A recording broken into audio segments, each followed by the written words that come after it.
Well, when you look at sort of the body of what is done in medicine, it sort of divides up a couple of ways. You've got a sort of portion of our sort of medical practice and medical routine that might be, we'll say, evidence-based. There is good, solid, randomized trials. There's good ways of proving that what this health claim might make to a drug or a surgery treatment or so on works. That's about 30%. There's about 30% for which, well, we'll say 30 to 40% for which there is no evidence. We don't actually have good, solid studies for which shows that that might be beneficial.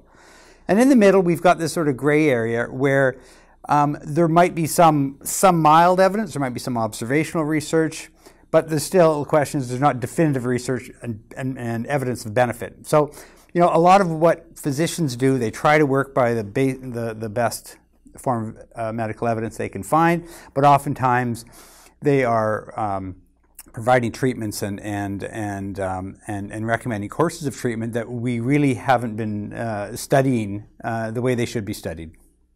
So, you know, the goal, and I think this was the goal of say, the Cochrane collaboration, was to, you know, find what good evidence there is on healthcare treatments, we'll say randomized control trials, the highest quality, and take that evidence and combine it in a way that makes sense for people. So, what happens sometimes that a new study comes out and says, oh, we should be doing this, you know, red wine is good for us this week. Another study comes out, well, red wine is bad for us. How can people make sense of having conflicting research coming at them all the time? And my argument, and I think it would be the argument of the Cochrane collaboration, is that you need to look at the overview of evidence. When a new study comes along, you say, how does that compare to what we already know? And it's combined in a form called a meta-analysis and or a systematic review. A systematic review is basically a very structured, systematic way of going through and searching out all of the trials that are done and combining them together in a way that gives you an answer that is fairly solid and I would say gold standard. And any healthcare decision, I think, should have a systematic review behind it. A lot of them don't.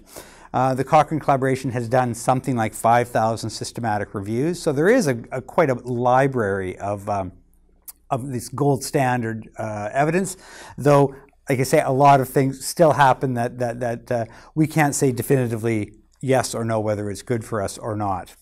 And we hope that at the end of the day, physicians will be picking and choosing studies and practices that are supported by the best evidence. It shows that a drug is appropriate for the patients that have the condition, that there is good evidence of benefit, and there's also information about how many people might be harmed by the treatment as well. Because you can't really make a good healthcare decision unless you know those things. How well it's been studied, how many people are likely to benefit, and how many people could be harmed by that treatment.